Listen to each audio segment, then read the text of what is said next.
Assalamualaikum warahmatullahi wabarakatuh. Perkenalkan, nama saya Sherly Sartika, NIM 1901020038 dari kelas 4A2 Akuntansi, mata kuliah Sistem Pengendalian Manajemen. Di sini saya akan menjelaskan mengenai jawaban UAS saya, yaitu 1.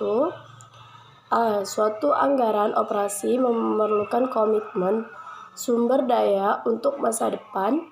Oleh karena itu, penting bahwa manajemen membuat komitmen sumber daya semacam itu dengan ide yang jelas mengenai kemana arah organisasi untuk beberapa tahun ke depan.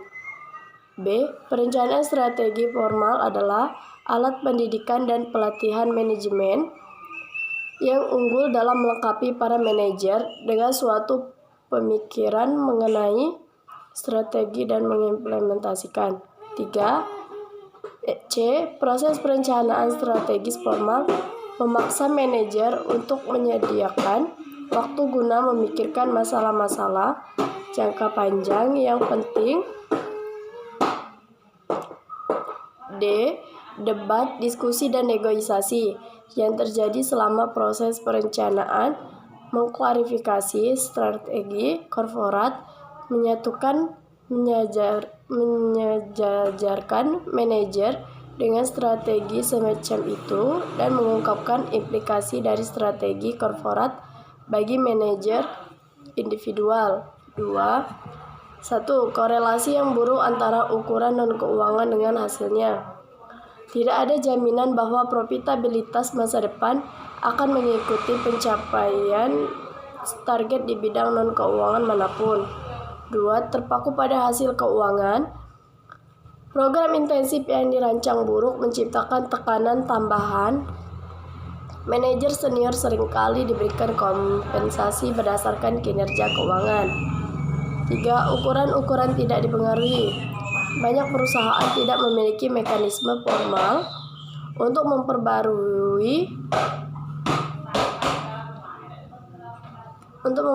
ukuran-ukuran tersebut agar selaras dengan perubahan dalam strategis.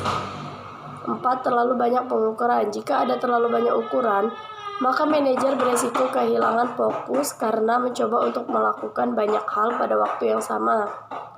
5. Kesulitan dalam menetapkan trade-off. Beberapa perusahaan menggabungkan ukuran keuangan dan non-keuangan dalam suatu laporan dan memberikan bobot pada masing-masing ukuran tersebut. 3. 1. Ukuran dan penyebaran enterprise. Ukuran dan penyebaran perusahaan besar bisa dipastikan akan berbeda daripada dengan perusahaan kecil. 2. Struktur organisasi, delegasi, dan desentralisasi.